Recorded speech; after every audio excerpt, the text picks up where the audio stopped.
Bom dia, pessoal. Espero que todos estejam bem. Bom dia. A gente vai dar início, então, né? Podemos começar, pessoal? A gente vai dar início, então, à nossa palestra. Um prazer, né, ver todos vocês aqui. Espero que a gente tenha aí uma ótima manhã de sábado. Essa atividade, ela faz parte de uma das ações do projeto de extensão da universidade, Kundalini Yoga, qualidade de vida, estilo de vida e qualidade. Qualidade de vida e saúde mental, desculpa. Hoje a gente vai ter a oportunidade única aí de escutar o Divanprit, que é também coordenador do projeto, junto comigo, com o professor Rubens Tavares, da Faculdade de Medicina. E esse projeto está vinculado a um programa da Escola de Medicina, que é o Terapias Complementares. É um prazer, né, ter todos vocês aqui. O nosso tema é O Olho do Furacão, o silêncio interno como fonte de sabedoria e saúde. E esse tema, a gente sempre faz uma palestra de início do semestre para conectar, inclusive, com as aulas que a gente vai desenvolver durante o semestre, durante as turmas que a gente trabalha na quinta e no sábado, nesse projeto. E nosso mote, né, a nossa inspiração foi a partir das características que a gente tem vivido, mais acentuadamente aí com a pandemia, e a gente ficou pensando muito na importância da pausa e do silêncio. Então, isso motivou, e o Divanprit trouxe aí de uma maneira bem importante para nós essa proposta. Eu vou ler aqui rapidamente o que a gente divulgou. Então, vivemos tempos incertos, desafiadores e caóticos, em que vários estressores e demandas nos colocam verdadeiros furacões diariamente. Como encontrar a sabedoria do silêncio dentro desses furacões para agir de forma inteligente na prática? Como a meditação pode nos apoiar nessas situações para que possamos manter a nossa saúde integral? Então, perguntas muito interessantes que o Divanprit, que é formada em música, com pós-graduação em neurociência da educação e atualmente faz mestrado na Faculdade de Medicina da UFMG, na área de promoção da saúde e prevenção à violência, vai trazer para a gente. O Divanprit, além de ser coordenador do projeto, é também um dos professores, né, atua na turma de sábado, e é formado pelo CRI, né, em Kundalini Yoga, atua com a Kundalini desde 2010, aí com uma larga experiência, em diferentes contextos, e é também membro da Aquarian Trainer Academic, de professores formadores de Kundalini. Então, trabalha também na formação de novos professores.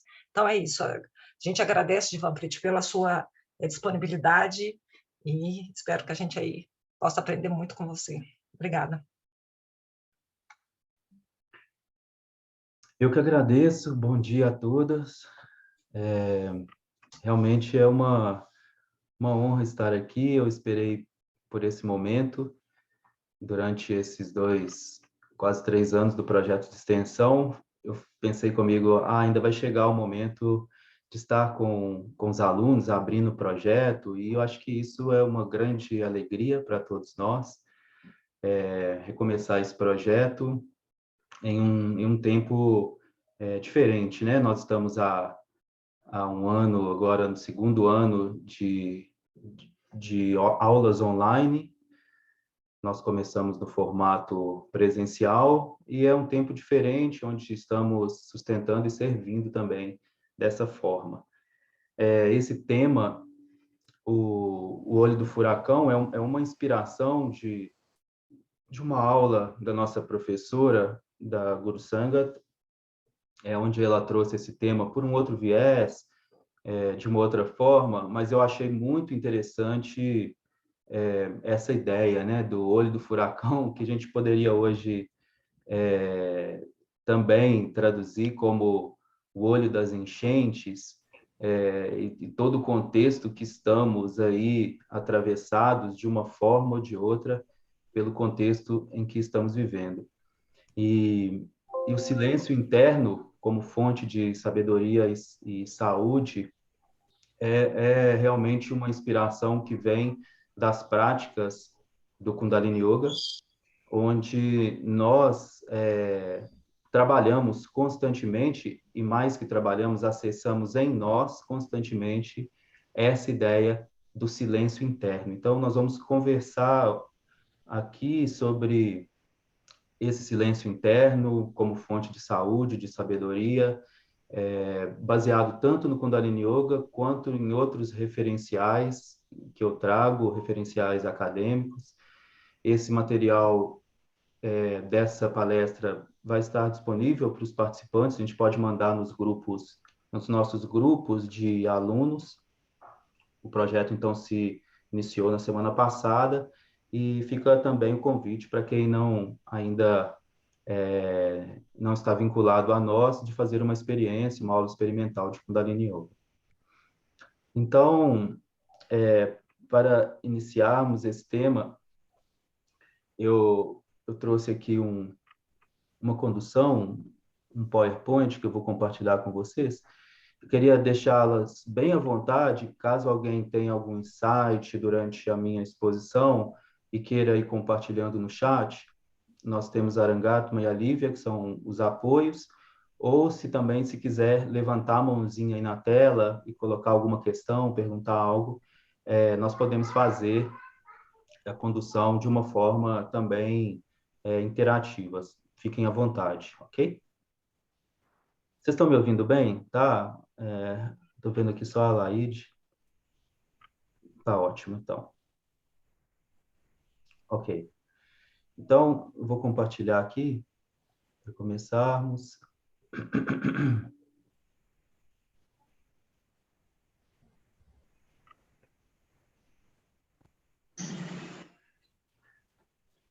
Vocês estão vendo está vendo a minha tela, Langato? Ótimo. Sim. Muito bom. Então, esse encontro nosso, ele vai ter, por assim dizer, três partes que nós vamos dividir a abordagem do furacão. Então, o furacão, ele é constituído pela sua periferia, pelo seu núcleo, que nós chamamos de olho, e pelo vórtice, que é a saída do furacão.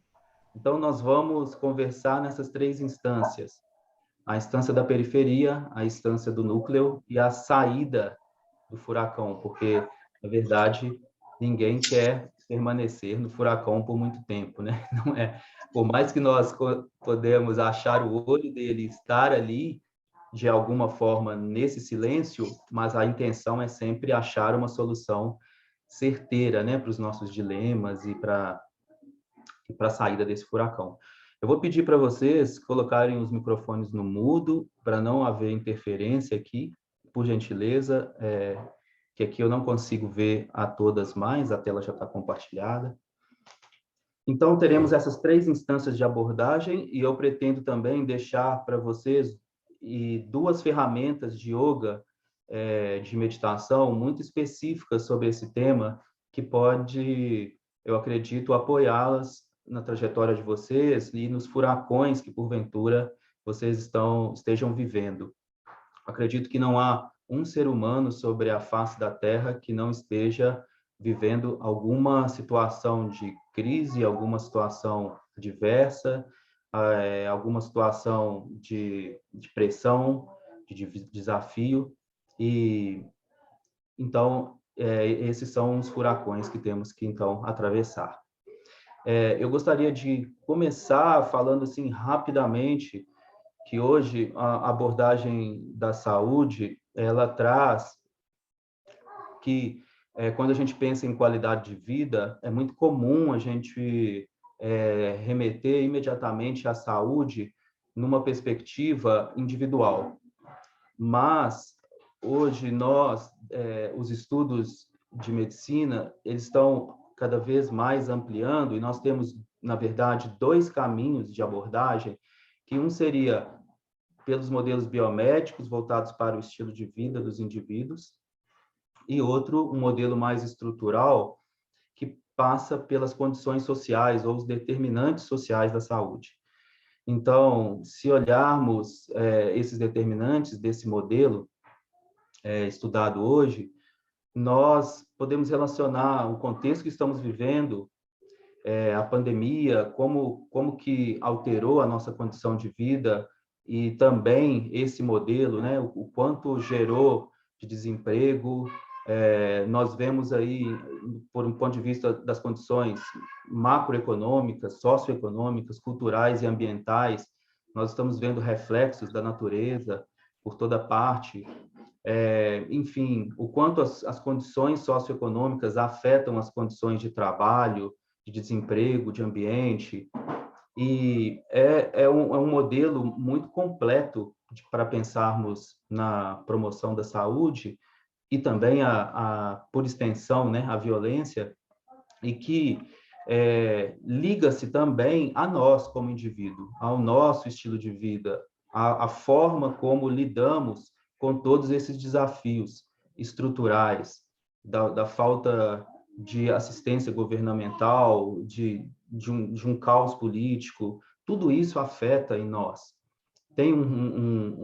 Afeta a nossa comunidade, nós vemos nas redes sociais. Então, os furacões estão por diversas partes, e hoje a nossa abordagem aqui é mais específica, voltada para o estilo de vida, sobretudo no campo da saúde mental e emocional, ou seja, a forma como lidamos com todas as pressões, os desafios que nós chamamos de furacões. Nós, mesmo que por uma abordagem mais específica do estilo de vida, nós não desconsideramos esse contexto como um todo. Há uma tendência de teóricos que abordam somente o modelo estrutural, há uma tendência de teóricos que abordam somente o modelo biomédico, e há também aqueles que entendem que eles se complementam. E eu acho que é mais nesse sentido a nossa abordagem, a nossa trajetória aqui, apesar de que estamos voltando especificamente para o indivíduo. Então, quando nós olhamos para o que é o furacão, mas aqui eu poderia até trocar, né, o que são esses furacões, é uma imagem da vida contemporânea em um tempo de mudanças e transformações.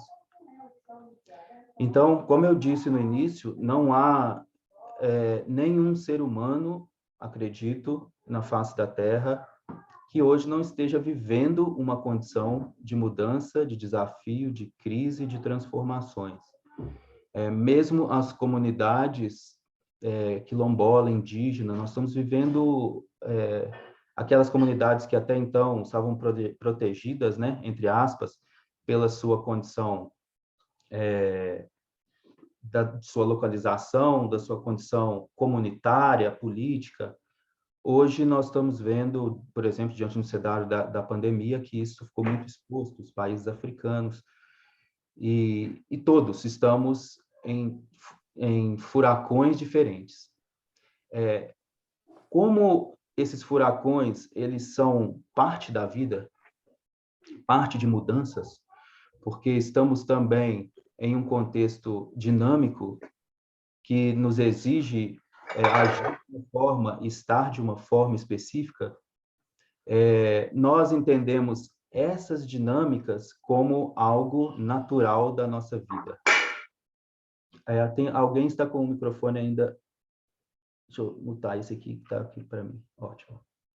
Então, nós não entendemos, pelo ponto de vista individual, que as mudanças, as crises, os desafios, a adversidade, seja algo ruim. Porque, pelo ponto de vista biológico, há uma mudança constante dentro do nosso organismo. E na natureza, nós observando em observação à natureza, nós também percebemos essa mudança constante. Tudo se movimenta, então, isso não é ruim. Então, nós entendemos essas mudanças como algo, até certo ponto, natural. Então, há uma citação de um ensinamento do Kundalini Yoga que diz: se você existe, na vontade e fluxo do infinito, não pode haver nenhum problema que não possa ser resolvido. Conscientemente, compreenda esse fluxo interno. Relacione com isso e busque essa inteligência. Se você se manter, o universo irá sustentar em torno de você e moverá as coisas por você.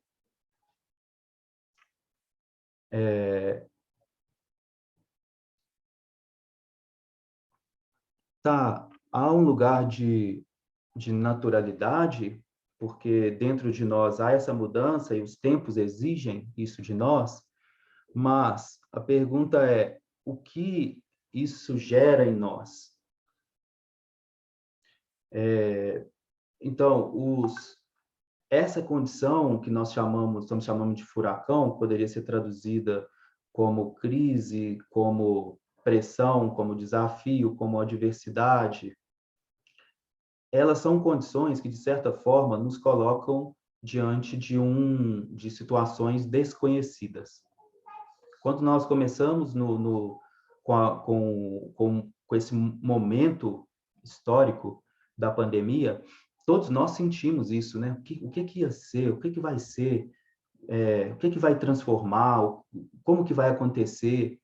Então, é muito comum, diante desses momentos, nós criarmos um medo que nós chamamos de medo do desconhecido, ou medo da mudança, medo da transformação. E é muito comum nós lidarmos com isso, e nós vemos isso constantemente nas diversas esferas, nós lidamos com esse medo gerando o que a gente chama de contraste, onde a gente ou nega, ou se opõe, ou cria indiferenças, brigas, transferência de responsabilidade, culpas, enfim, todos esses contrastes geram dúvida, dualidade e confusão, ou seja, permanecemos na periferia do furacão. Então, o que eu posso fazer para não criar esses contrastes? Então, o primeiro passo para a gente começar a sair da periferia do furacão, porque a periferia é aquele lugar é o lugar de maior redemoinho, é onde está todo o caos, é onde está todo o desafio está ali. Então, eu preciso criar algo para me distanciar minimamente daquilo que está no meu contexto. Então, o primeiro passo para sair dessa periferia é aceitar o desafio, é aceitar a realidade. Identificar e conhecer seriam as duas palavras. E permanecer no desafio. Isso é muito difícil para nós. Isso realmente é algo muito desafiador para nós, porque culturalmente nós somos a cultura do dar um jeitinho nas coisas, a cultura do permear o desafio. Nós vemos isso na educação, nos diversos campos, nos relacionamentos. Quando aparece um desafio, o que eu mais quero é ficar livre dele imediatamente. Isso é da nossa natureza, pelo aquilo que eu falei, pelo medo da mudança, da transformação e do que vai ser, do desconhecido.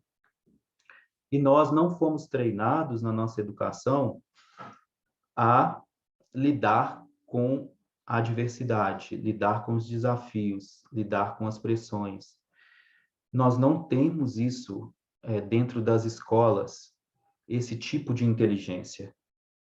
Então, é muito comum, eu estava participando de um projeto de educação e começou um conflito entre duas crianças, por uma criancinhas pequenas, era um projeto de educação infantil, e os pais também estavam envolvidos, e começou um conflito entre as duas criancinhas, porque uma queria sentar no lugar da outra, na cadeirinha da alimentação. E aquele conflito gerou um mal-estar entre os pais, entre as pessoas que estavam. E a primeira coisa que uma mãe deu como solução foi: ah, não, tudo bem. Amanhã, no próximo dia do projeto, eu trago uma outra cadeirinha pro Jorge, que é o outro menininho. E eu falei: não, mas a beleza é a gente lidar com esse desafio, né? E trabalhar com essas duas criancinhas, esse lugar de troca, um senta, o outro senta, hoje vai ser você, amanhã você dá a vez para o outro. Então, culturalmente, nós não fomos treinados para lidar com as pressões, com o desafio. Porém, novamente, a gente volta a esse ponto. Não existe vida sem crise, mudança ou adversidade. Isto é parte da vida. Há algo muito específico que é a forma como eu devo aceitar esse desafio. Então, como eu disse, o primeiro passo é eu aceitar. É eu aceitar a realidade, aceitar o desafio, identificar isso em mim e reconhecer. Mas há uma forma específica que é a forma de há crise, mas eu não sou a crise. É uma forma onde você não se identifica totalmente com ela. Uma imagem que nós trabalhamos no Kundalini Yoga constantemente em sala de aula é a imagem de um ovo mexido, em que tem um ditado que fala: a minha vida pode estar um ovo mexido, mas eu ainda sou o cozinheiro. Então, essa é uma imagem desse lugar onde eu reconheço que há um contexto e toda situação ela é circunstancial, em que há aquele contexto chegou até mim, ele é parte ali da minha história circunstancial, mas eu não sou aquilo. Esse é o primeiro movimento que eu faço para estar no desafio, para conseguir inteligentemente atravessar o desafio, mas não ser aquilo, não me consumir a partir daquilo. Então, primeiro ponto, aceitar o desafio, mas aceitá-lo sem se envolver emocionalmente com ele. Então, o que isso exige de nós?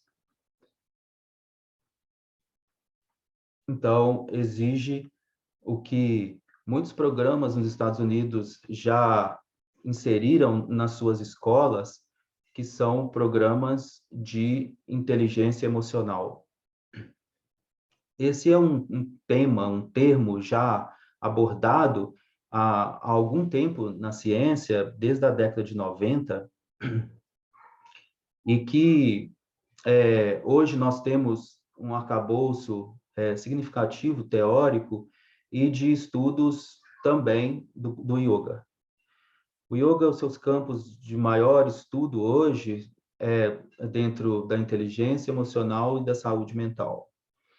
Então, a inteligência emocional, há um termo que ele ficou um pouco desgastado, mas é um termo para nós, que é a resiliência, ou seja, a capacidade de você passar por uma adversidade e não sofrer tanto com isso. E depois do processo dessas adversidades, você se tornar ainda mais forte.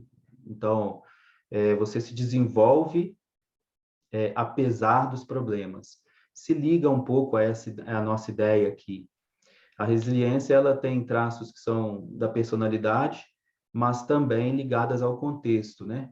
Então, uma pessoa pode ser resiliente, por exemplo, em uma situação de trabalho, mas não ter esse tipo de habilidade em uma situação de uma relação pessoal e afetiva. Então, a resiliência também tem um conteúdo estrutural do contexto onde a pessoa está. E a inteligência emocional, ela, desde a década de 90, alguns modelos foram trazidos para nós. E A inteligência emocional, ela é definida como um conjunto distinto de capacidades de aprendizagem social e emocional de áreas cerebrais que governam e regulam essa inteligência. Então, nós temos dentro da inteligência emocional capacidades e ferramentas de aprendizagem social e emocional, e também foi mapeado. Que ele foi numa. Oi, pessoal, deixa, por favor, o microfone no mudo. Nós temos um mapeamento de áreas cerebrais onde a inteligência emocional, então, atua. É um modelo poderoso para a educação, reconhecido como um ingrediente fundamental para a liderança e um agente ativo para uma vida plena. Eu vou passar rapidamente por um modelo, porque nós não temos tempo de abordar isso, mas ele nos traz ingredientes para pensarmos sobre esse tipo de inteligência. Então, o primeiro ingrediente é a autoconsciência. A autoconsciência é a capacidade de nós estarmos conscientes de nossos próprios sentimentos e entendê-los.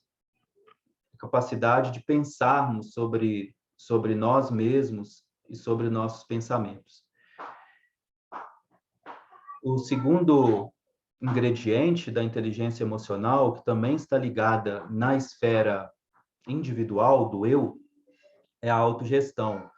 Então, se eu sou capaz de estar consciente dos meus próprios sentimentos e entendê-los, então, a partir das ferramentas da inteligência emocional, eu posso gerir esses estados emocionais interiores.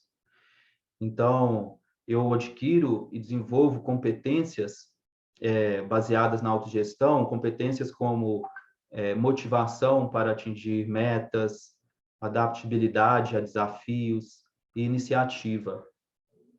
Isso na esfera individual ainda. Mas também esse lugar de estar consciente de você mesmo, e dos seus sentimentos e pensamentos, automaticamente, como lá no modelo que eu mostrei lá no início, o modelo dos determinantes sociais da saúde, te leva a uma consciência maior, porque nós estamos em um contexto. E o que isso é chamado na inteligência emocional, de consciência social. Então, nós, por exemplo, no yoga, nós temos projetos como o projeto de extensão da UFMG, que é um projeto onde nós desenvolvemos esse tipo de consciência. Nós levamos o que nós temos, as ferramentas e as técnicas do yoga para um contexto social, no caso, a universidade. Nós chamamos isso de seva, trabalho social. E isso é muito importante, porque eu vou deixar no final as referências dessa palestra. Tem uma autora chamada Shirley Taylor. Ela escreveu um livro chamado Laços Vitais, que ela trabalha a ideia do cérebro social. E o quanto nós temos já no nosso arcabouço cerebral, pelo ponto de vista biológico, a capacidade de nos harmonizarmos e interagirmos com outras pessoas.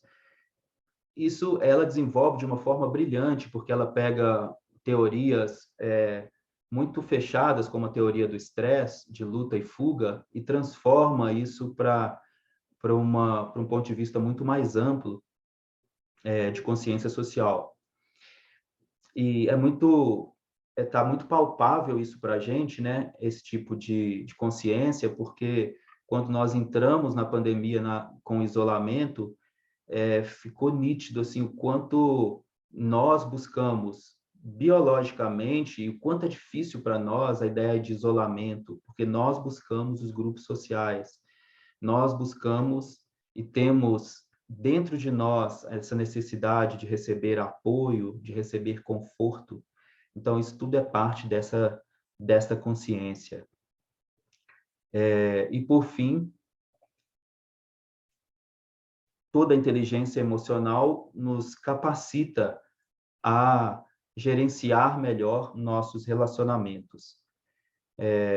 Tem a ver com competências de empatia, de compaixão, o quanto afetamos os outros através das nossas palavras, e esse desenvolvimento, né, dessa inteligência de cuidar, de proteger, que é um papel fundamental no desenvolvimento humano. Então, esse é o modelo da inteligência emocional. Alguém saberia dizer qual é o ingrediente principal da inteligência emocional? Alguém gostaria de arriscar?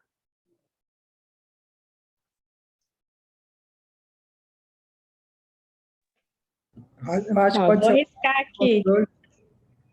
Ah, Eu ia falar autoconhecimento. conhecimento. Autoconhecimento. Autoconhecimento. O autoconhecimento está ali na autoconsciência, né? Eu acho que é Sim. eu acho que é o autocontrole. Autocontrole também está dentro da autoconsciência. Eu estou falando dentro desse modelo como um todo da inteligência emocional, perpassando aí pelos 4 pontos que eu mostrei. Qual é o ingrediente principal da inteligência emocional? Empatia? A empatia está dentro da consciência social e dos gerenciamentos dos relacionamentos. Uhum. Posso tentar Ivanete de novo? A Ivanete mais colocou uma chance. tolerância. Tolerância. Tolerância também é uma competência que não é um ingrediente. Está tudo dentro aqui desse modelo, mas não é o ingrediente. Olha a nossa dificuldade de aceitar o desafio. A nossa dificuldade é muito grande. O ingrediente principal da inteligência emocional é o desafio, é o estresse que nós vivemos. Porque para desenvolvermos essa inteligência, quando tudo está tranquilo, tudo está tranquilo. Quando vem a adversidade, o desafio, o caos, o estresse, é ali que nós somos chamados a desenvolver esse tipo de inteligência. Então, o ingrediente principal da inteligência emocional, eu ia falar musical aqui, eu venho dessa área, né? O ingrediente principal da inteligência emocional são os desafios, o estresse, tudo isso que nós estamos falando. E por quê? Porque diante de todo desafio, de toda pressão, gera em nós uma carga emocional. Então, como lidamos com o ingrediente emocional estando sobre estresse, o estresse do desafio? Então, o estresse seria um componente forte para desenvolvimento da inteligência emocional. Vocês estão comigo? Sim. Sim. Então, é importante a gente perceber, olha esse gráfico, que o estresse, ele não é ruim. As pressões, elas são necessárias na nossa vida. Se nós olharmos esse gráfico, aqui é um gráfico de desempenho e de hormônios do estresse. Então, se ele está baixo, nós vivemos uma condição de tédio. Nós não conseguimos desempenhar ou realizar o que precisamos realizar. Então, nós precisamos de uma quantidade de estresse, por assim dizer, uma quantidade de pressão para que possamos caminhar, para que possamos realizar e desempenhar nossas funções nos mais diversos campos. Só que quando chega no alto, nós entramos numa outra zona mais específica, que é ali, lá no topo desse arco, no meio dele, é que nós temos que ficar atentos. Realmente ficar atentos. Então, o estresse não é ruim, de forma alguma. Nós temos que aprender a lidar com ele. Então, nos ensinamentos do Kundalini Yoga é dito, nós experimentamos o estresse de maneira negativa quando nossos recursos internos não são suficientes ou estão inibidos para enfrentar o desafio.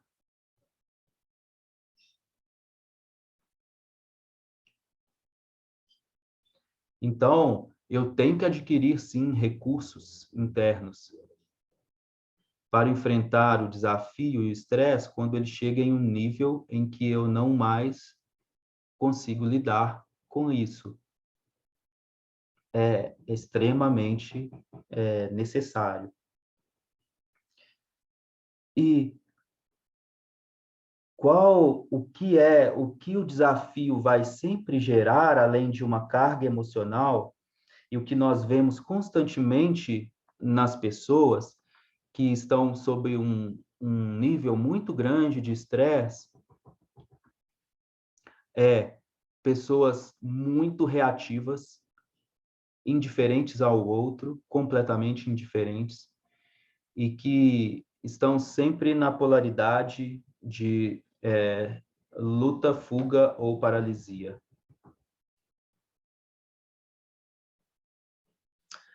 Então, sempre numa condição, nós vamos sempre, o estresse ele gera quando de uma forma excessiva e crônica em nós, um estado de reação constante.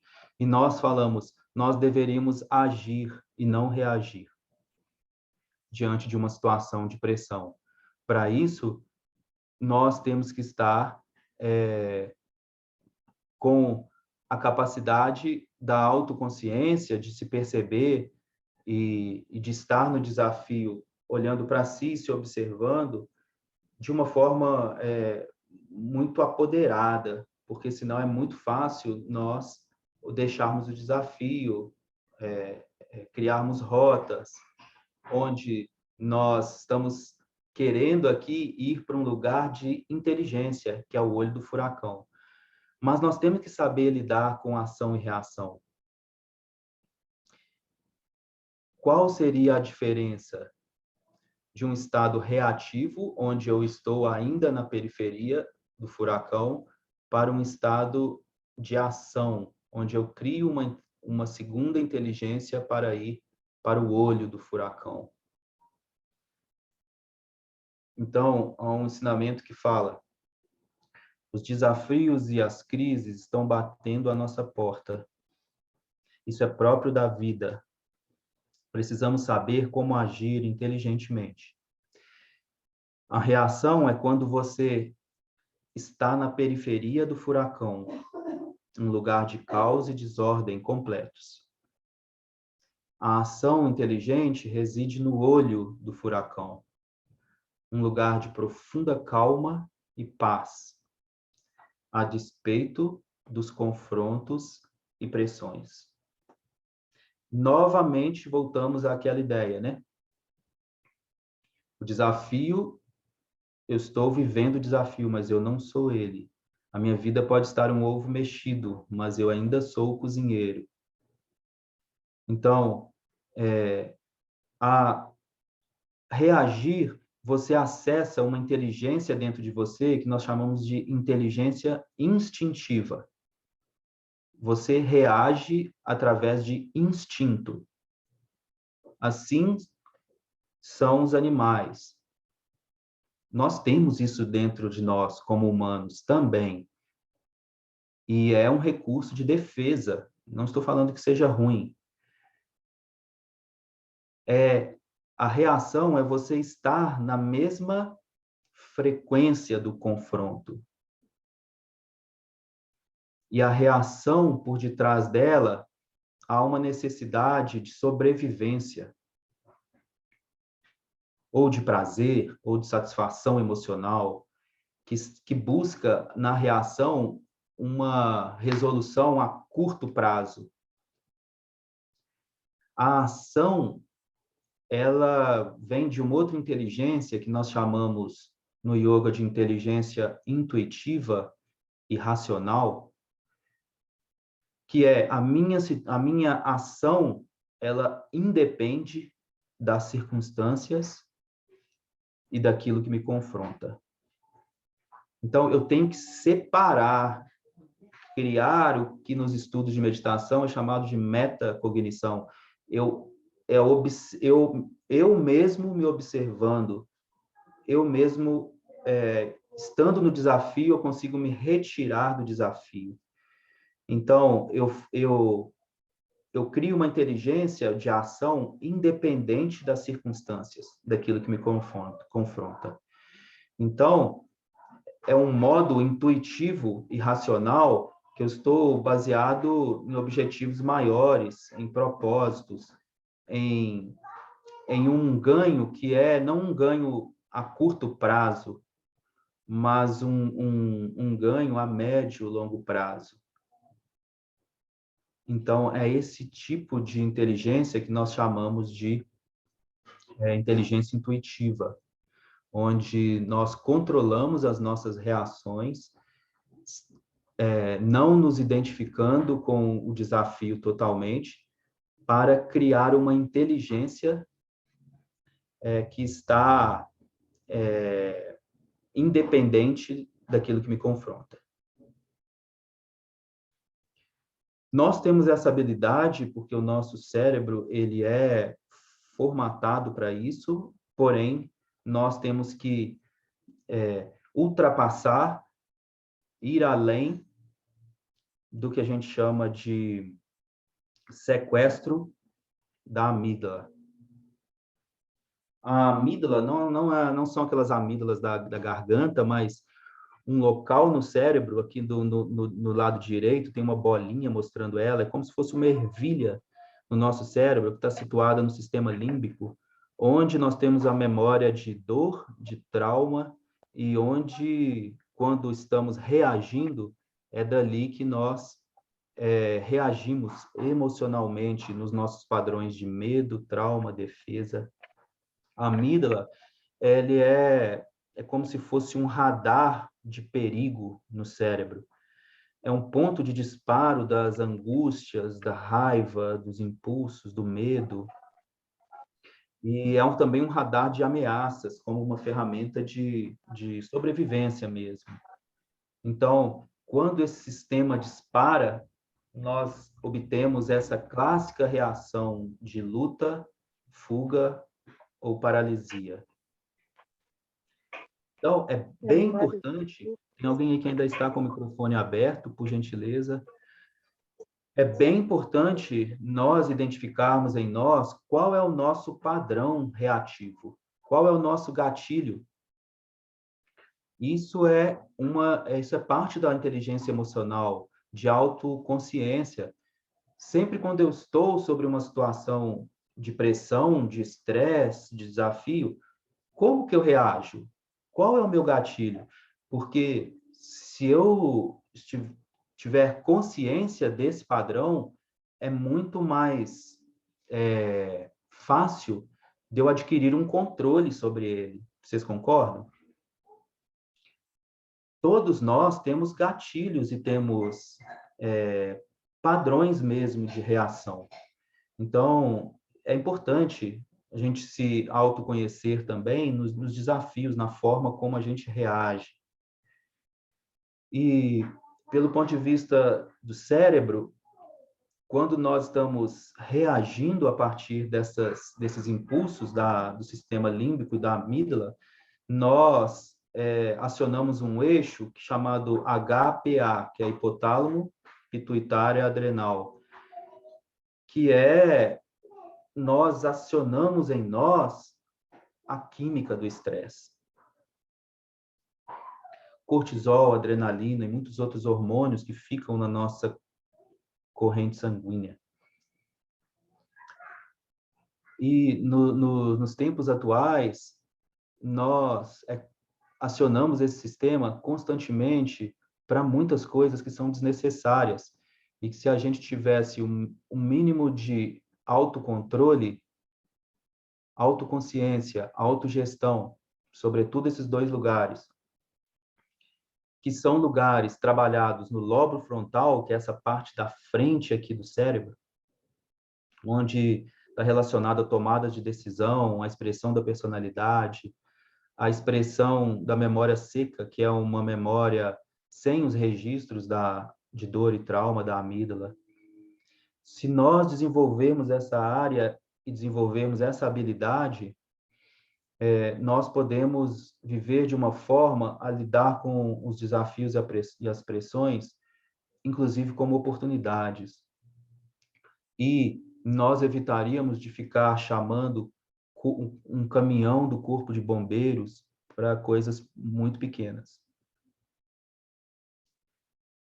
Eu costumo brincar que, às vezes, as pessoas chamam um caminhão de corpo de bombeiro para um copo d'água que caiu, para um cadastro que está desamarrado e te atrasa para chegar em um lugar.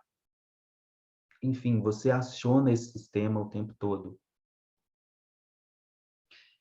E nós temos, então, na parte central, o centro executivo do cérebro, que é uma área de controle cognitiva, que regula a atenção, como eu falei, tomada de decisão, raciocínio, flexibilidade de resposta, e que a autorregulação da emoção e dos impulsos depende da interação entre essa região do sistema límbico, onde está a amígdala, e o lóbulo frontal. Depende dessa interação.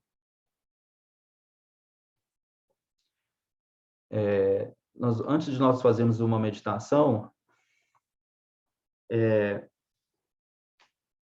tem uma história muito interessante no Kundalini Yoga, na verdade, na origem da nossa comunidade, que é quando nossa comunidade foi se estabelecer, mais ou menos na década de 60, nos Estados Unidos.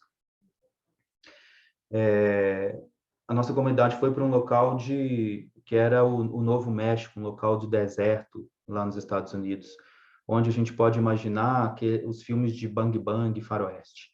Então, foi escolhido aquela região por um professor chamado Yogi Bhajan, e ele, então, começou a sedimentar lá a comunidade do Kundalini Yoga. Porém, aquelas pessoas, aquelas pessoas que viviam lá, elas tinham uma cultura muito violenta de armamentos e elas se sentiram extremamente incomodadas com aquela comunidade se estabelecendo lá de yogis, pessoas de branco, e elas começaram, aquelas pessoas, a colocar muito medo nos professores que ali estavam. Medos, ameaças o tempo todo, e aí eles chegaram para esse professor e falaram para eles: olha, eu acho que você escolheu a região errada. Aqui é um lugar inóspito, aqui nós estamos sofrendo ameaças, e vamos para outro lugar. E esse professor, então, pensou e refletiu dentro dele e reuniu com os seus alunos e falou: não, aqui realmente é o lugar. E nós, a partir de agora, nós vamos trabalhar nesse lugar e vamos criar aqui uma empresa de segurança e vamos contratar todas essas pessoas que estão aqui nos ameaçando. E assim ele fez, e assim eles fizeram, e conseguiram contornar essa situação e o medo de tal forma que hoje nós temos uma empresa chamada Acall Security, que é uma empresa de segurança nos Estados Unidos, uma das maiores empresas de segurança dos Estados Unidos, que foi estruturada a partir desse evento. Então, é um exemplo e uma história, né, de como, quando a gente transforma o medo e as pressões em oportunidades, nós podemos ir muito além daquilo que nos pressiona. Eu queria queria abrir, se vocês tiverem assim, temos uma meditação para fazer agora, é uma meditação específica para esse tema que eu desenvolvi até agora. Depois nós vamos para o olho do furacão. Alguém tem alguma alguma pergunta ou algo para trazer antes dessa meditação?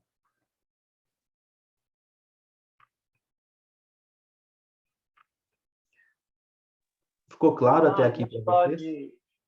Professor, então a gente pode dizer que a Kundalini Yoga, um dos objetivos dela acredito, é melhorar a capacidade de resiliência da pessoa, do indivíduo. E com isso, sempre estar preparado para o estresse e para que aquele estresse também não machuque muito o organismo. Seria isso? Muito bom, Antônio. O Kundalini Yoga, ele não vai te salvar. É importante dizer isso. Mas o Kundalini Yoga é uma grande ferramenta para fazer a regulação emocional, a regulação da química do seu corpo. Ele é uma ferramenta importantíssima para esses tempos, para que a gente possa olhar para as pressões de uma forma diferente e estar de uma forma equilibrada diante dos desafios. Mas, e ele vai desenvolver, né? A meditação, nós vamos conversar daqui a pouco, ajuda muito a gente a desenvolver o autocontrole. Então, à medida em que você vai praticando isso, você vai adquirindo uma capacidade maior de lidar com as pressões e desafios. E criar estratégias internas para que você possa agir e não reagir. E também de impedir que a química do estresse fique no seu corpo constantemente, né? O Kundalini Yoga ajuda a quebrar essa química. É uma grande ferramenta, mas na realidade é você que dá os passos, ok? Você sempre vai ter autonomia, soberania na realidade. Ivan Prit, Oi. A Ivanete perguntou, e quais as possibilidades de criarmos esses recursos internos ou ferramentas? Quais as possibilidades? Isso. A Ivanete, você pode se perguntar isso, né? O que eu acredito que seja uma possibilidade? Eu acredito que grande parte das pessoas com recursos como álcool, como sexo, sem o padrão do julgamento, eu acho que isso são recursos, mas não recursos inteligentes, né? Que trazem algo de uma saúde integral para nós. São recursos. Inclusive, são recursos também a medicina alopática. Não há nenhum juízo aqui né? Nenhuma crítica aqui no sentido destrutivo. O que nós oferecemos é o Kundalini Yoga e meditação, que eu vou falar com vocês depois que nós experimentarmos uma técnica para equilíbrio emocional. O que nós oferecemos no projeto de extensão é o recurso do yoga, mas nós temos hoje, dentro das práticas integrativas, outros recursos, como acupuntura, massagem, muitas outras práticas integrativas que você pode integrar seu estilo de vida como um recurso para você melhorar a sua qualidade de vida e talvez lidar melhor com as pressões e desafios. Nós falamos pelo yoga e pela meditação, que realmente têm sido estudados nesse sentido, com bons resultados. E eu queria fazer uma pergunta, só porque ontem eu estava falando com um adolescente sobre o tema dessa palestra de hoje, e ele falou, né, tá no furacão, vai para o centro, né, que é o lugar mais calmo. E eu queria, assim, pensar essa metáfora, né, do centro, a partir da sua fala em relação à inteligência emocional. O que é ir para esse centro? É o centro de nós mesmos? Assim, como que você pensa essa metáfora, sabe? Eu estou pegando a figura, né, de uma orientação, mas trazendo isso para a prática da nossa vida mesmo. Eu queria que você trabalhasse um pouco isso, se possível. Isso, nós vamos fazer isso, mas nós vamos meditar primeiro para a gente experimentar esse centro. Tá certo, obrigada. É importante nós termos a experiência desse centro para a gente, então, a partir de agora, falar a partir da nossa experiência. Porque quando a gente fala de inteligência intuitiva, ainda é algo abstrato, não é? quando eu falo inteligência intuitiva barra inteligência racional, eu apalpo um lugar mais concreto, mas o que nós estamos falando é de inteligência intuitiva, então nós temos que acessar isso na experiência para a gente poder conversar. Podemos fazer, então, uma meditação? Sim? Humberto, podemos? Bom ter você aqui com a câmera aberta, nos aproxima um pouco mais. Vamos lá, então. Essa meditação é uma meditação para alívio do estresse e para limpezas de emoções do passado. Então, é uma meditação muito útil tanto para lidar com estresse, quanto relacionamentos difíceis, problemas familiares, conflitos emocionais não resolvidos. Então, essa ferramenta vai ser disponibilizada para vocês. Essa e a segunda técnica que nós vamos fazer no final da palestra. Então, como que vocês vão fazer? Vocês vão unir as palmas, os dedos das mãos, não pela ponta dos dedos, mas por essa espuminha que a gente tem aqui nos dedos. Vocês vão unir junto com o polegar. O polegar, ele vai tocar aqui levemente no centro do peito, no externo. E você vai deixar uma distância entre os dedos. As palmas não estão juntas, né? Então, você vai manter aqui a posição dessa forma. Deu para entender a posição? Aqui nos dedos tem uma certa pressão nos dedos. Não está a mão solta assim, tem uma pressão. Há circuitos que ligam os dedos ao cérebro. E nós estamos querendo ativar esses circuitos. Então, há um tônus aqui. E aí os seus olhos vão estar, apenas os olhos, não a cabeça, direcionados para baixo. É um filetinho de luz entrando pelos olhos. Os olhos não estão totalmente fechados. Isso vai te ajudar a manter no foco. E aí, você vai fazer um padrão respiratório pelo nariz, que é o seguinte. Você vai inspirar de forma contínua, contando 5 segundos. Vai suspender a respiração por 5 segundos. E vai expirar em 5 segundos. É um padrão de 3 partes. Inspiro, contando 5.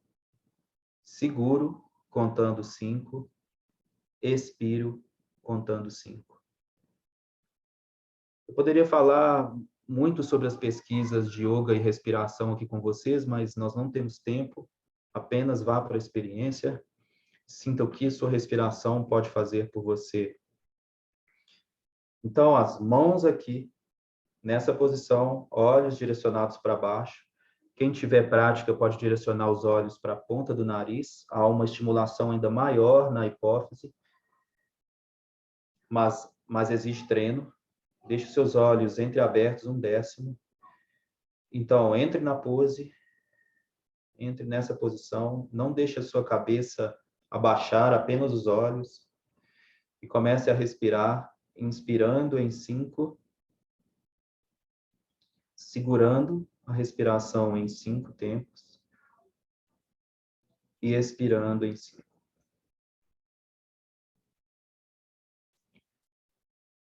Mantenha os olhos entreabertos, filetinho de luz.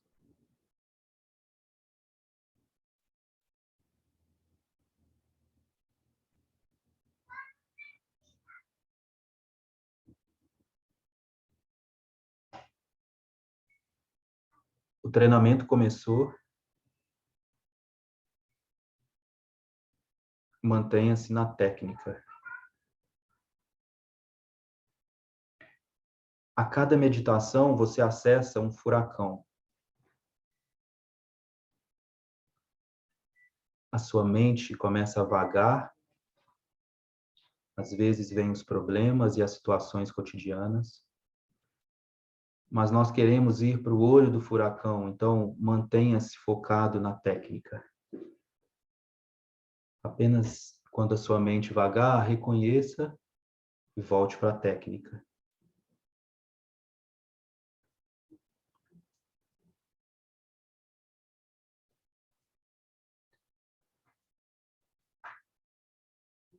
Mantenha na atenção plena e na consciência desse momento e no que você está fazendo.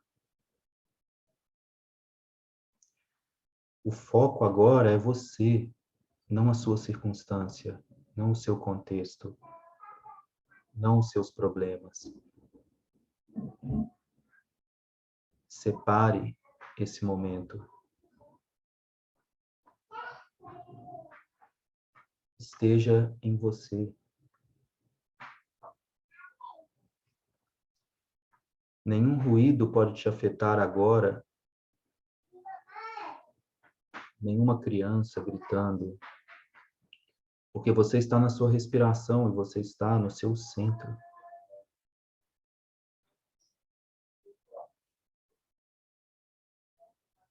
Acesse, mantenha sua presença.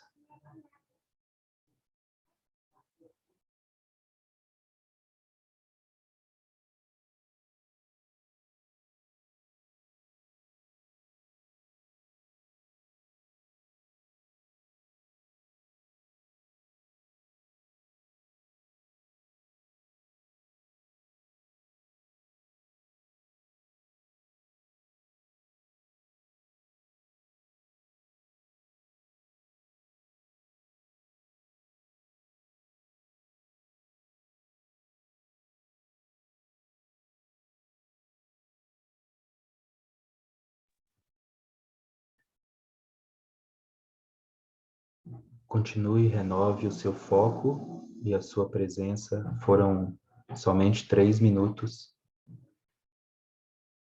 Se em 3 minutos você já experimentou o furacão, caminhe para o centro. Não se identifique com ele, com a sua periferia. Mantenha-se na técnica e caminhe conscientemente para o olho do furacão.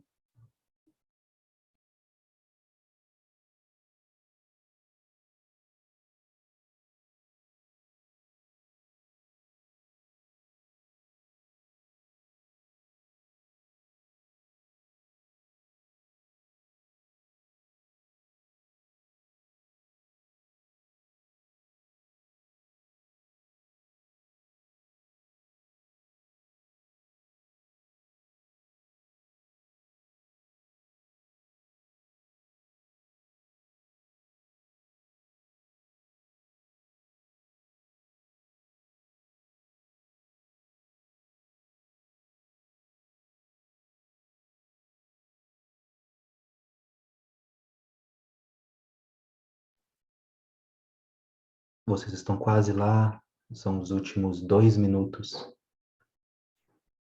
Treine a sua mente a estar com você. Treine o autocontrole. Esteja em você.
Mantenha a posição das mãos e pelo nariz, inspire profundamente. Segure um pouquinho Expire, relaxe seus braços e permaneça de olhos fechados.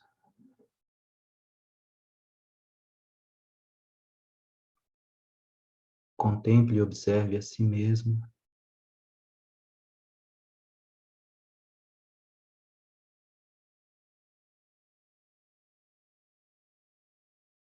Esse é um estado específico de recursos internos que você mesmo tem.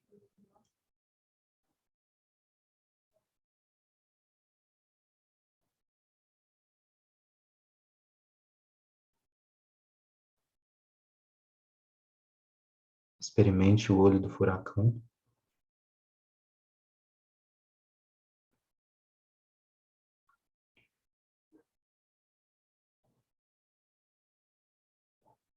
Inspire.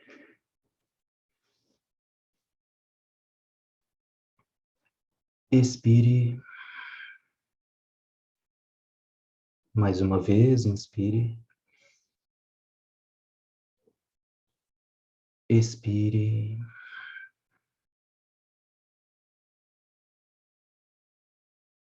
Venha voltando.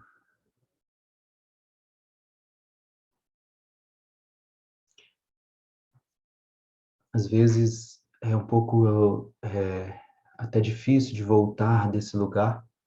Lamento tirá-los. É um lugar de uma profunda conexão, que a gente chama mais intimidade consigo mesmo. Eu queria falar um pouquinho antes de falar sobre o olho do furacão, na pergunta que a professora Maria Cristina colocou. Eu queria só falar com vocês um pouquinho sobre a meditação em si. Vocês estão vendo minha tela? Meditação, caminho para o silêncio interno. A meditação é um recurso hoje amplamente estudado, não hoje, mas há algum tempo, em diversos campos. Muito se desenvolveu na ciência sobre meditação, principalmente pelos estudos de mindfulness. Nós temos escalas hoje para medir estados meditativos, nós temos programas de estresse com medição científica, enfim. Para nós, no Kundalini Yoga, a meditação é um processo de treinamento da mente, onde você passa a conhecer melhor seus padrões mentais e emocionais.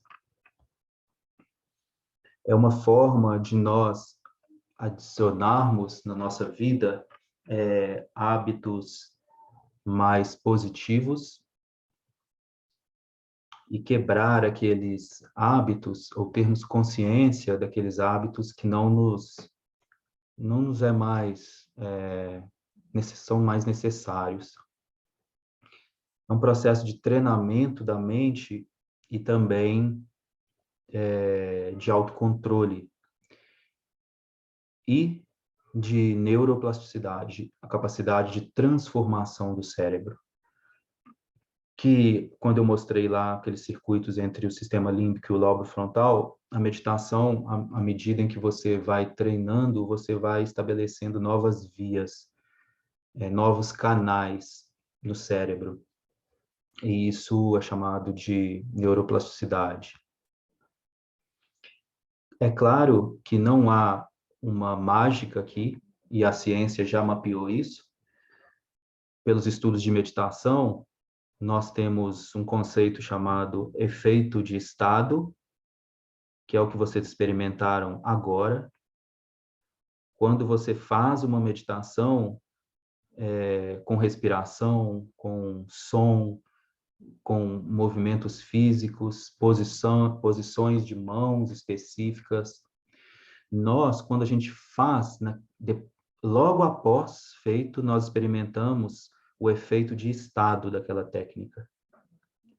Esse efeito de estado, ele dura mais ou menos em torno de 24 horas, você ainda sente É comum a pessoa fazer uma prática e dormir melhor naquele dia, enfim, tudo isso é próprio do efeito de estado.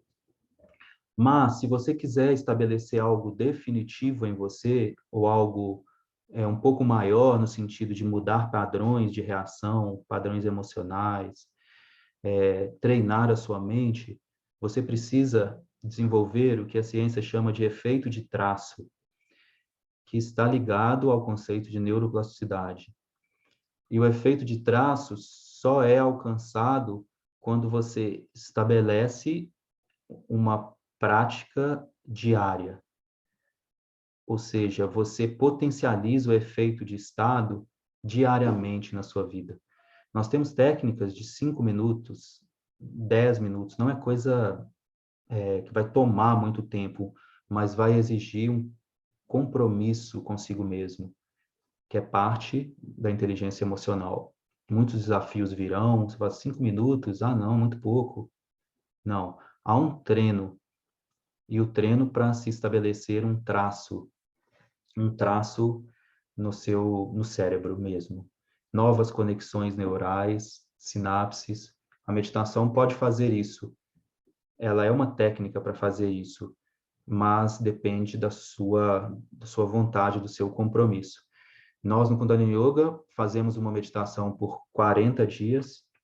É um tempo mínimo para se estabelecer esse efeito de traço. Depois nós vamos aperfeiçoando 90 dias, 120 dias, 1000 dias de uma meditação. Cada uma você tem benefícios diferentes e você vai cada vez mais estabelecendo um benefício mais longínquo, mais sedimentado em você.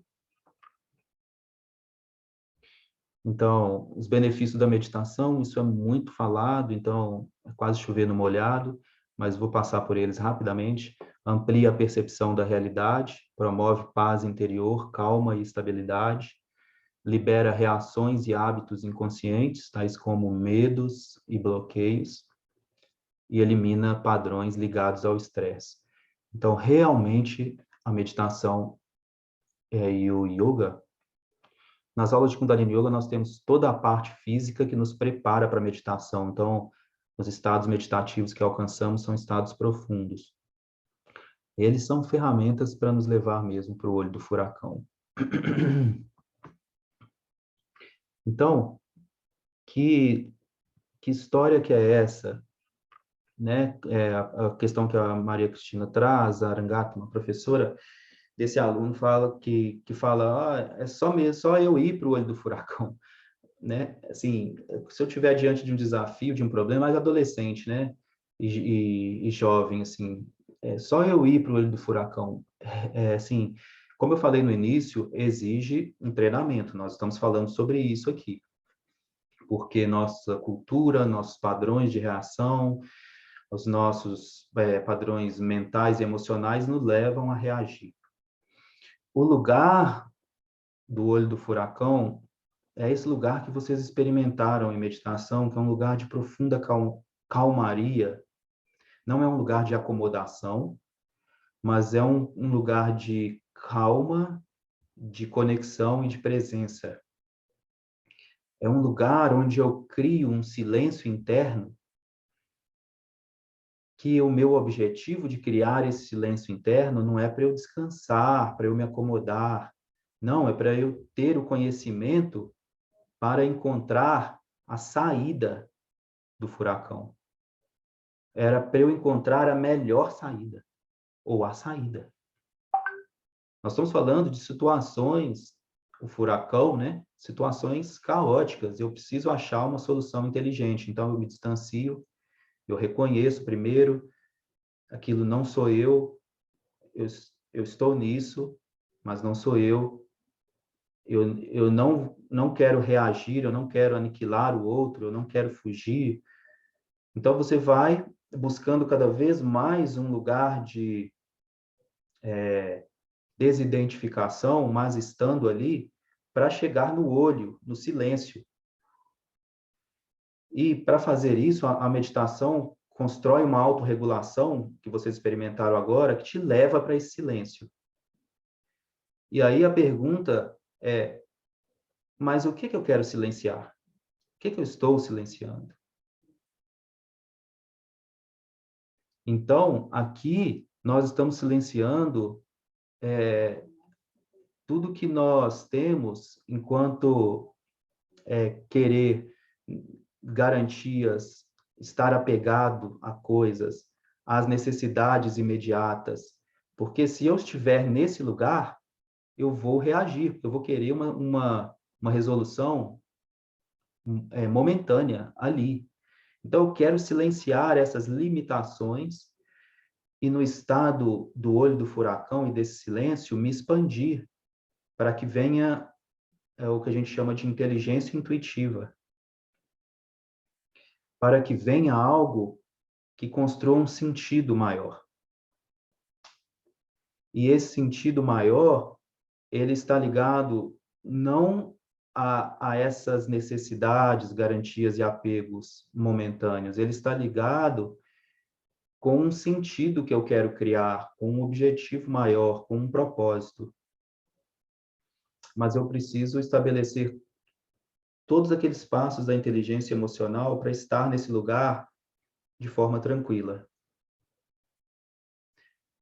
para que eu possa buscar a oportunidade que o desafio traz.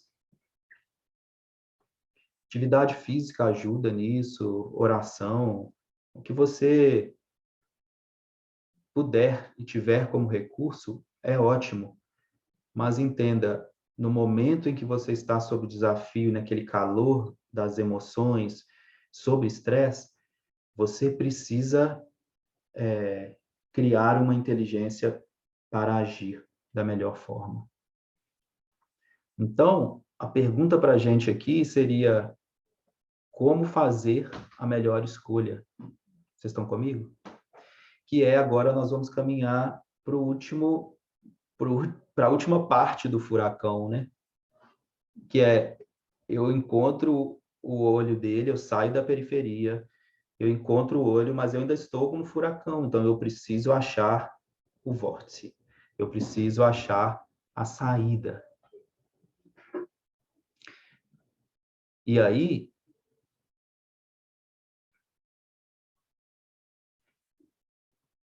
então, vem aquela, né? Aquela pergunta: como fazer a melhor escolha para encontrar o vórtice?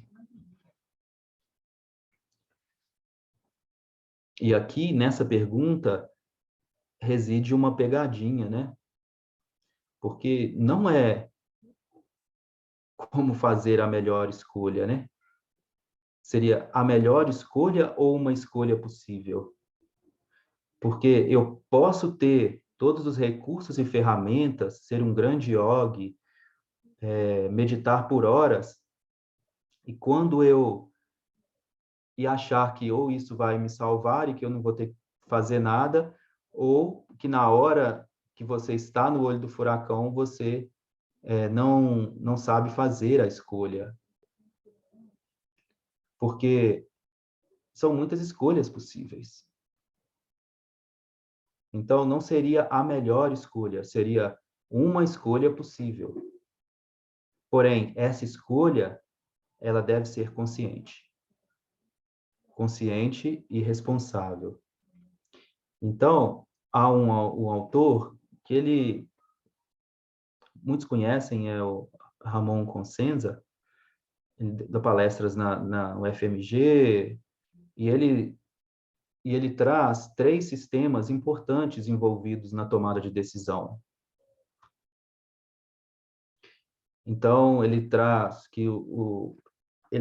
primeiro que o nosso cérebro ele tem várias rotas para a tomada de decisão, vários caminhos. E aí ele coloca que um desses caminhos é chamado sistema impulsivo, onde esse sistema controla comportamentos inatos desencadeados de forma automática. E é um sistema que busca gratificações imediatas.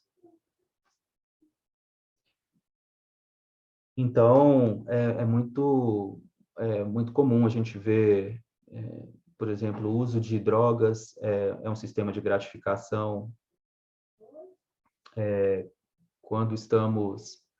Todos os sistemas de recompensa imediata, ele lida com esse sistema impulsivo, onde a tomada de decisão se baseia em gratificações imediatas. Um segundo sistema que ele traz de tomada de decisão é o sistema de hábitos. Esse sistema controla escolhas e decisões relacionadas a comportamentos rotineiros ligados a ações e processos mentais. E ele se baseia nas experiências prévias, nos hábitos que foram sedimentados. Então, eu tomo a decisão em cima daquilo que já foi palpável para mim, através de hábitos.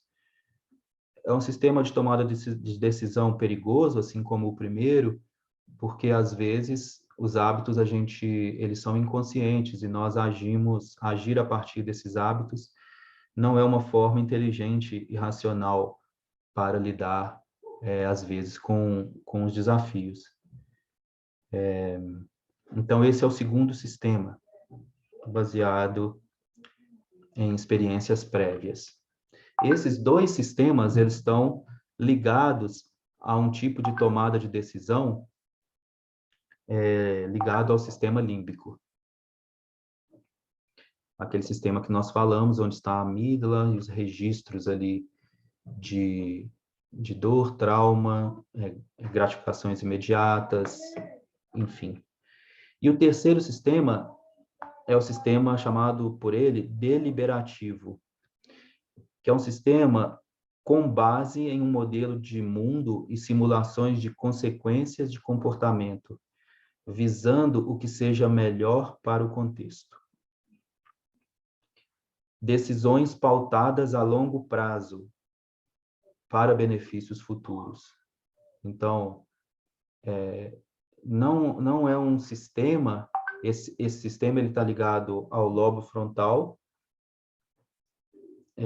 que é uma forma de decisão que está conectada com aquilo que eu falei, com objetivos maiores, com propósitos e isso, decisões pautadas a longo prazo para benefícios futuros. Então, não é algo agora. Eu não tomo a minha decisão em função daquilo que está me confrontando. Eu crio uma inteligência que está na frente.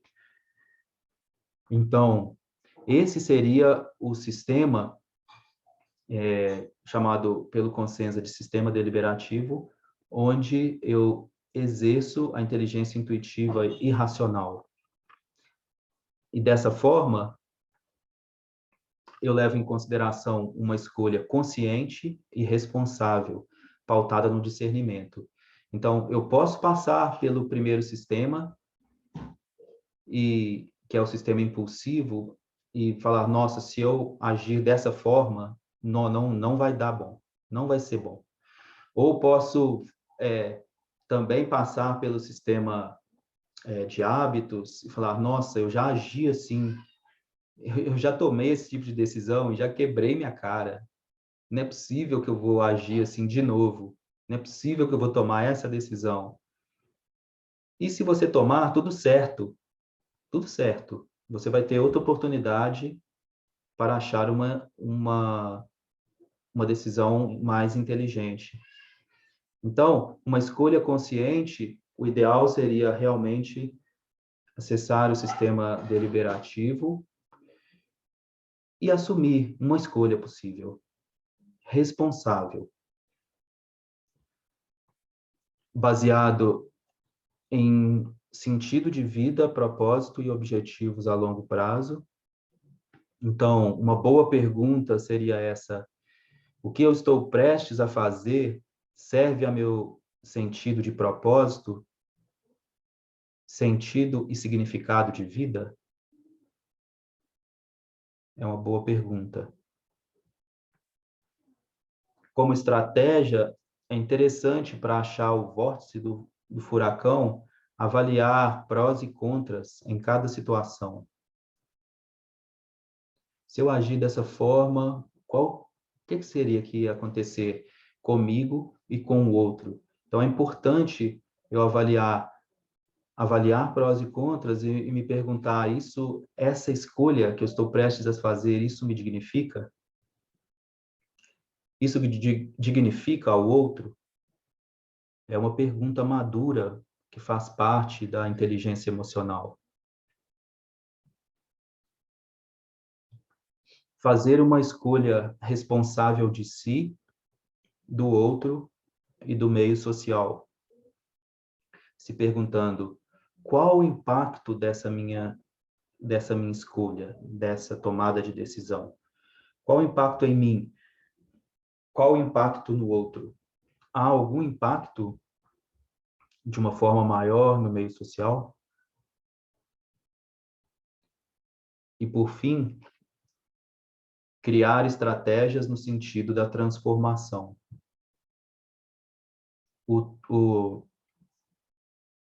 A capacidade de resiliência, hoje tida dentro da inteligência emocional, ela é uma capacidade em que nós devemos desenvolver, sim, mas a resiliência, ela não traz somente a capacidade de suportar as pressões e sair vitorioso delas. Saber lidar com as pressões de forma a não sofrer tanto com elas. Mas o maior sentido da resiliência é você não sucumbir e transformar. Permitir que a transformação aconteça. Permitir a mudança. Reconhecer o desafio é caminhar no sentido da mudança.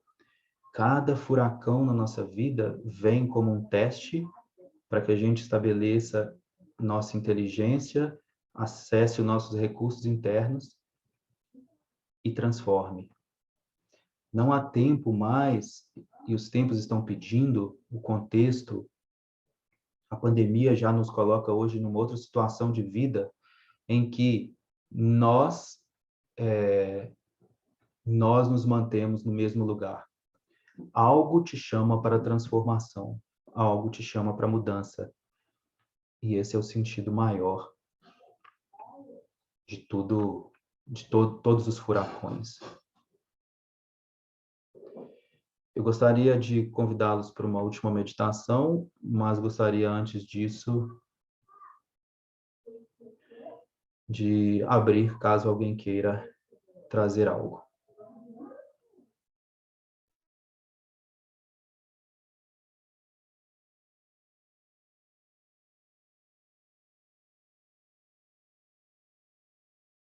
Fez sentido, pessoal, um pouco dessa abordagem? Como é que vocês estão? Patrícia está dando um ok ali. Vocês teriam algo a compartilhar? Bom dia. Bom dia. Não sei se eu estou aparecendo aí, eu ativei minha câmera, mas não sei se eu... estou no telefone do computador aqui, melhorei. Agora sim. Então, eu gostaria de agradecer primeiramente ao curso, né, de Kundalini Yoga, que eu estou começando agora, mas assim, já fez todo sentido para mim. E essa palestra veio realmente assim, reforçar um furacão que eu passei recentemente e precisei de passar por todas essas etapas para tomar uma decisão. E assim, eu estou impressionada de ver, porque foi a partir, eu fiz uma aula só, mas o que me chamou mais atenção foi trabalhar a respiração. Então, eu gostaria de agradecer. Nós agradecemos, Michele, gratidão por compartilhar.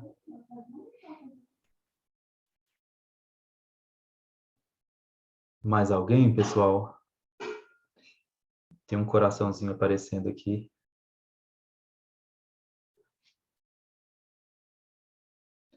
Nós vamos fazendo uma meditação, tá? Vocês não podem sair sem essa meditação daqui, sem essa ferramenta.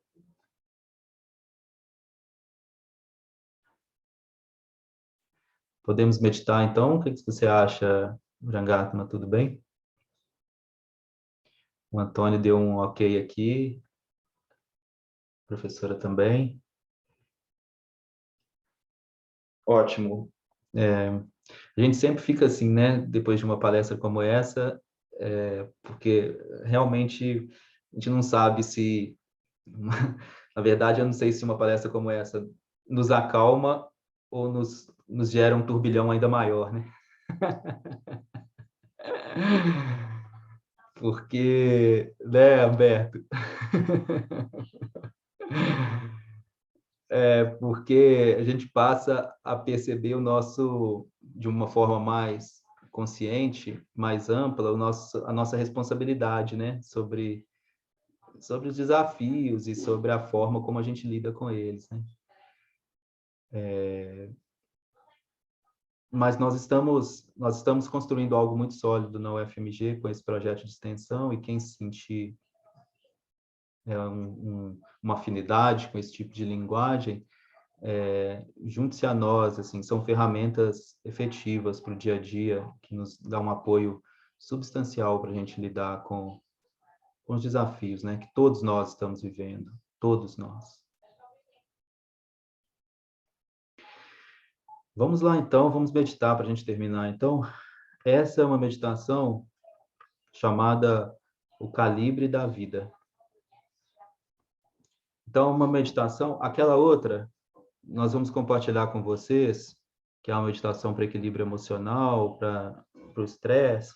Ela pode ser feita até 11 minutos, a que vocês fizeram. Vocês fizeram por 6 minutos. Aí é bom começar num tempo curto, manter diariamente e ir expandindo devagar, do que ir com muita vontade e não conseguir sustentar, sabe? Então, vai ser disponibilizada para vocês. Essa aqui é de uma outra natureza, que a gente chama o calibre da vida, que é a nossa habilidade de manter o nosso comprometimento, de se manter ali no olho do furacão, e ela traz muito foco para a gente, para achar essas estratégias e essas saídas mais inteligentes, que não dizem respeito a prazeres imediatos, não dizem respeito a garantias, mas que diz respeito a um sentido e um propósito dentro de você. Então, essa meditação, ela traz esse tipo de foco, de autoridade individual, de integridade, ok?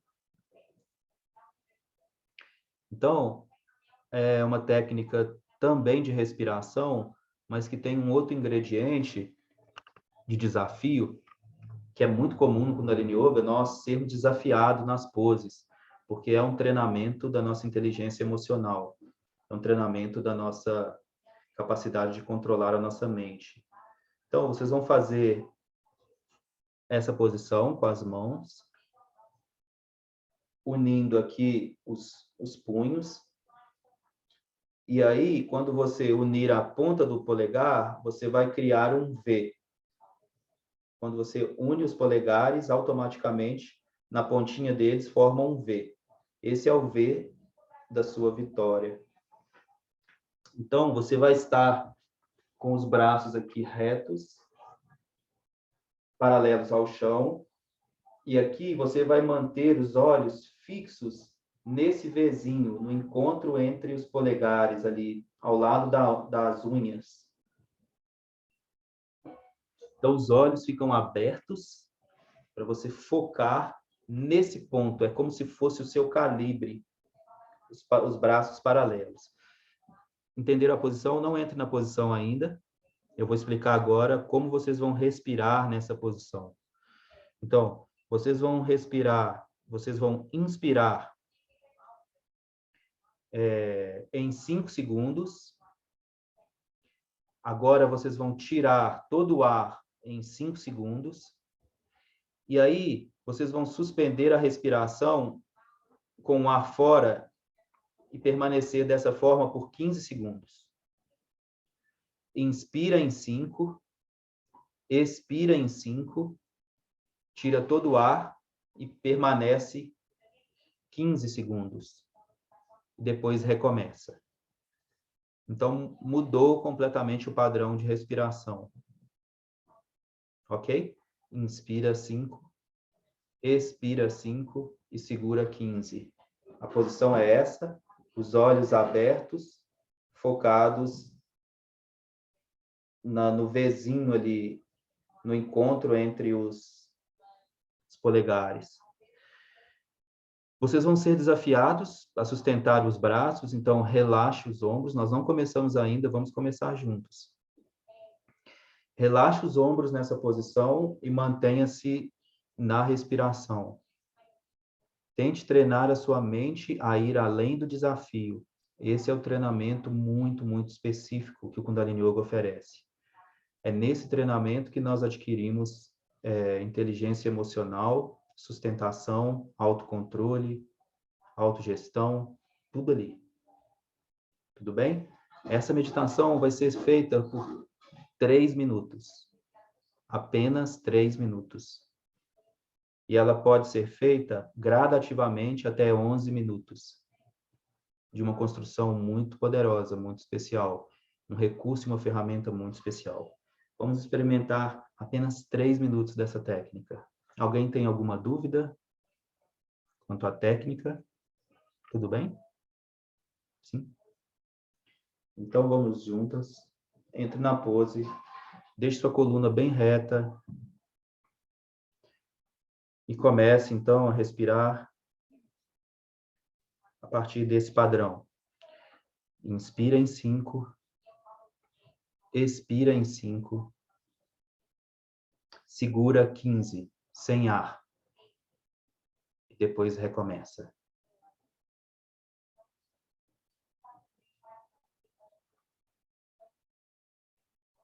Mantenha na sua respiração, na técnica. Fortaleça o sistema nervoso, o seu foco.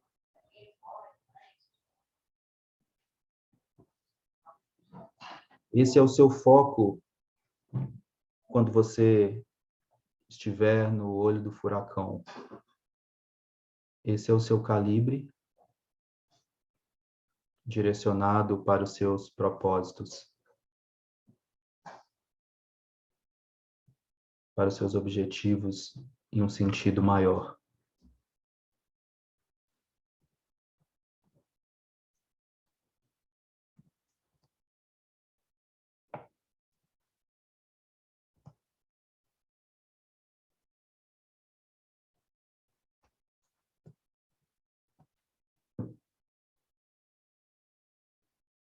Sustente-se através da respiração.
Um minuto e meio.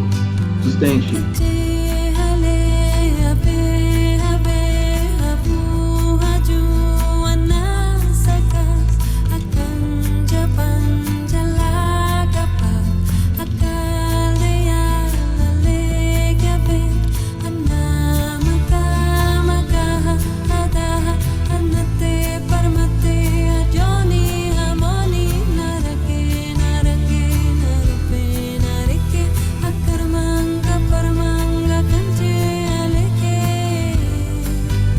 Menos de um minuto.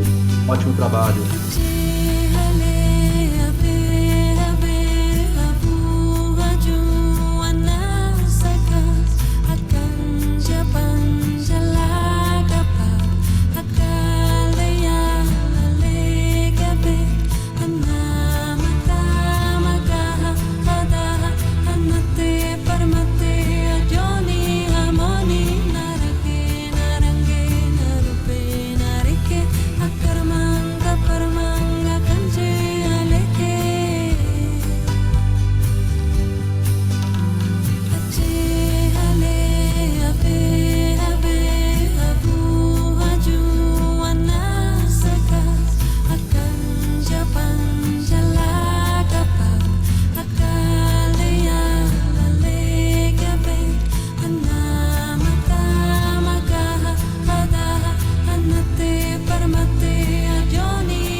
Expire lentamente, relaxe seus braços, se identifique com o olho do furacão, mantenha no silêncio e na presença.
Inspire.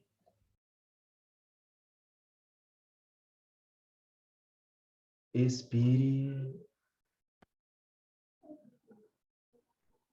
Mais uma vez, inspire.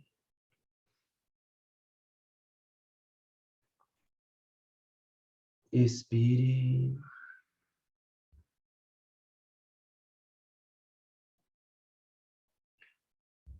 Venha voltando.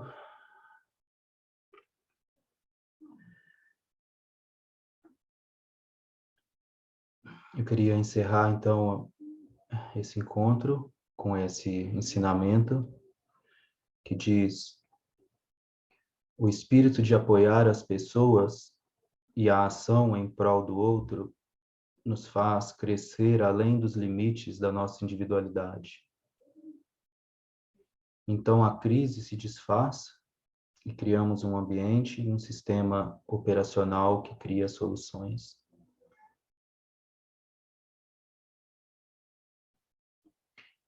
Queria agradecer grandemente a oportunidade, dizer que nós vamos compartilhar essas ferramentas nos grupos de WhatsApp do Projeto de Extensão. Nós estamos com 2 turmas, uma às quintas-feiras às 17 horas, às 17 às 18h30, e a outra no sábado, de 8h30 às 10. Então, são aulas muito completas, de exercícios físicos. Aqui a gente trabalhou mais a meditação, né? Mas nas aulas nós temos 1h30 para trabalhar tanto a parte de exercício, trabalho físico, quanto relaxamento e meditação. Então fica o convite para quem ainda não se inscreveu, quiser ter uma experiência conosco, será uma honra e um prazer recebê-las.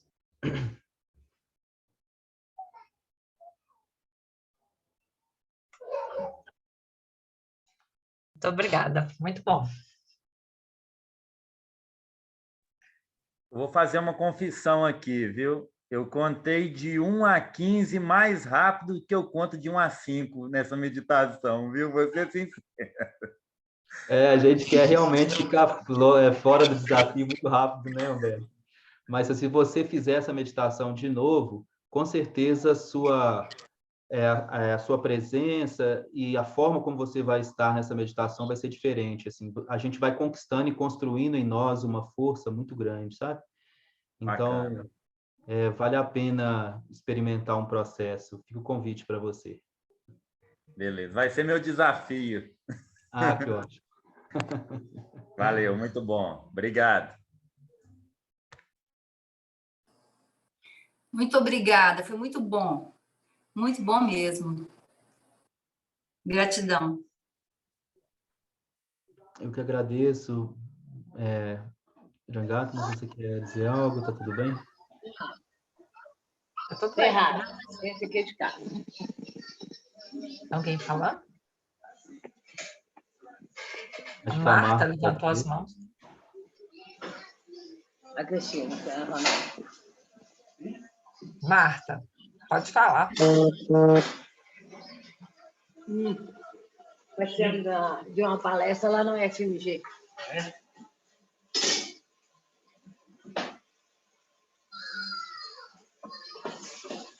Parece que a Marta levantou a mão, mas... Marta, quer falar, Marta? Acho que não. Gente, acho que a gente pode encerrar, então, né?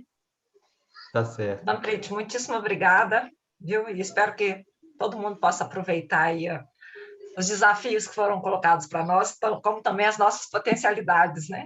Muitíssimo obrigada. Um prazer rever pessoas aí queridas. Um abraço. Um abraço, pessoal. Bom dia, bom final de semana. Espero que a gente se encontre em breve. Um abraço. Gratidão aí, gente. Obrigada, Yatma. Obrigada. Parabéns. Vamos ver.